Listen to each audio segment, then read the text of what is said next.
And this was a role for which Hoover, of all men, was temperamentally unsuited. Remember, he was a Quaker and an orphan who once said that he was 10 years old before he realized he could do something for pleasure without offending God. Unable to communicate his deepest feelings or inspire people desperate for inspiration, Hoover's Quaker conscience was muffled by his Quaker reticence. In the end, he raised intransigence to the level of principle. The hero of World War I rode to the final rally of his 1932 campaign through crowds of angry New Yorkers chanting, "We want bread." Now, to be sure, a successful president combines principle with pragmatism.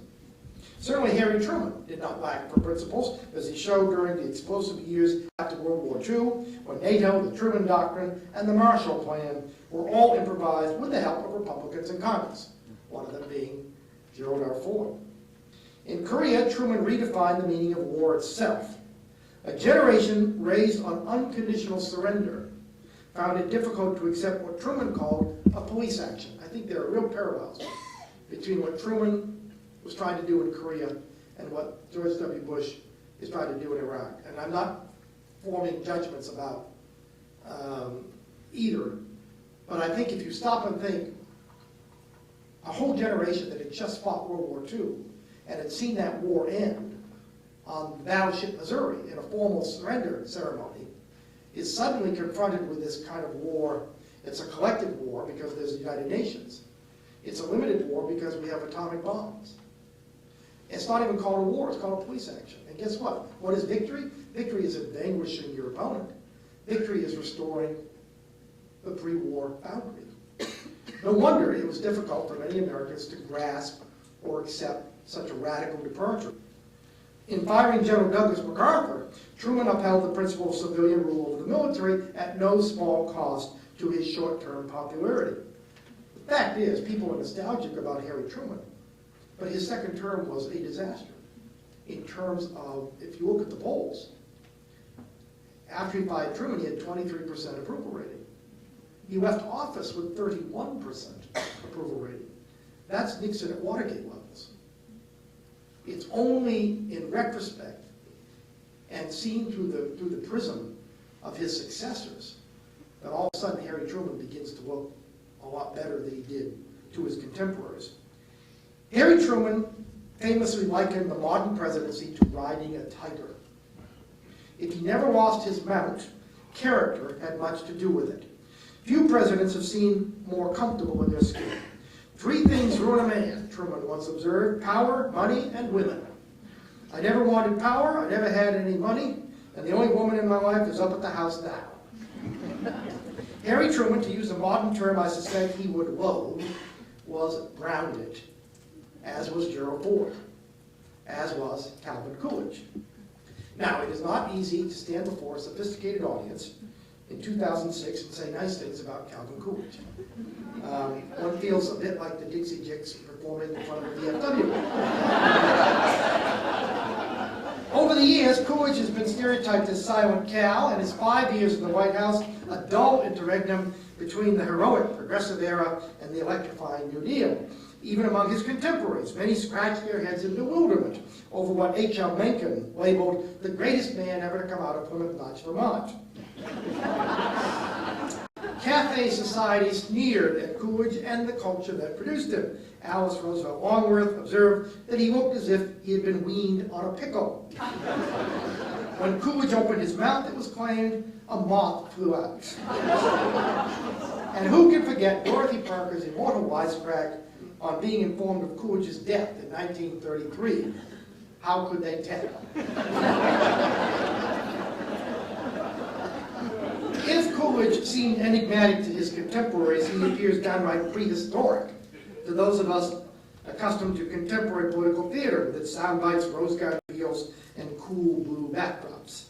In an age when much of our public life is riddled by fakery, when candidates without ideas hire consultants without convictions to stage campaigns without content, Coolidge deserves reappraisal for his authenticity as much as his ideology. To most Americans in the 1920s, he was more than a character, he was a character. Men in public life, said Coolidge, have been twice spoiled. Quote, they have been spoiled with praise, and they have been spoiled with abuse. With them, nothing is natural, everything is artificial. The president's way of putting down political panhandlers was as distinct as the broad A of his New England speech.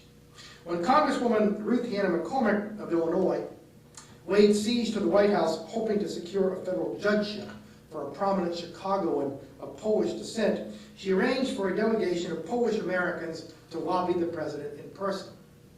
Ushered into the executive office, the group shuffled its feet uncomfortably as a stony-faced Coolidge stared at the floor. After what seemed like an eternity, the president at last broke his silence. Mighty fine carpet there.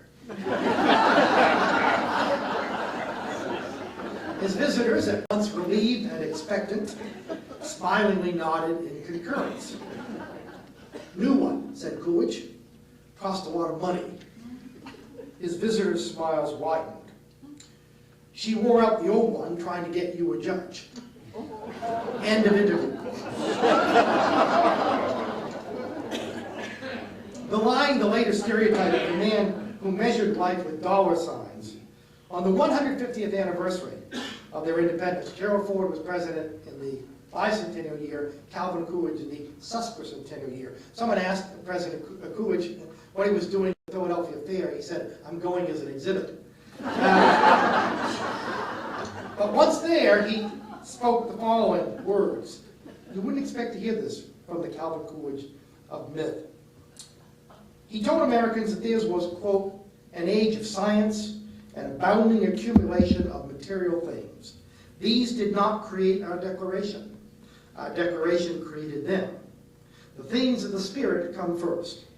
Unless we cling to that, all material prosperity, overwhelming though it may appear, will turn to a barren scepter in our grasp. Like Gerald Ford, Coolidge found himself thrust into an office he hadn't sought, an office tarnished by corruption and post-war disillusionment. Acknowledging Warren Harding's good intentions and sometimes corrective diplomacy, there is much to confirm Alice Roosevelt Longworth's biting characterization of our 29th president. Harding was not a bad man, said Princess Alice. He was just a slob. Quite apart from the illegal whiskey and endless poker games, the spread-eagled oratory, and worse love poems, there was Harding's Ohio gang, a boozy fraternity of grafters personified by one Jess Smith, the administration's court jester, who summed up his influence peddling career in a trademark song. My sister sells snow to the snowbirds. My father makes bootlegger gin. My mother, she takes in washing. My God, how the money rolls in. And so it did, until Jess committed suicide under mysterious circumstances that threw no flattering light on the dead man's Washington roommate, Attorney General Harry Dougherty. Harding, indulging his own death wish, took off for Alaska and the West Coast in the summer of 1923.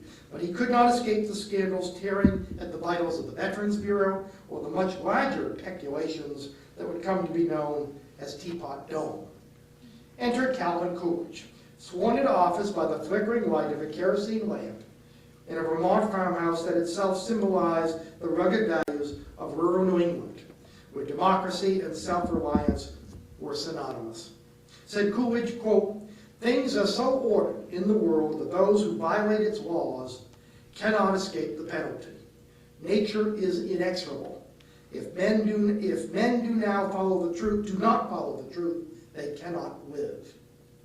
Within months of taking office, Harding oil was washed away by Coolidge kerosene. In the process, Coolidge demonstrated yet another rule of presidential power. Awesome though it may appear on paper, it is purely normative without moral authority. George Washington possessed it as if by divine right. Jefferson earned it through his pen. Jackson with his sword. Lincoln through his mystical theology of union. TR because he was born to pound a pulpit. Victory at the polls can reinforce it, but it cannot create it.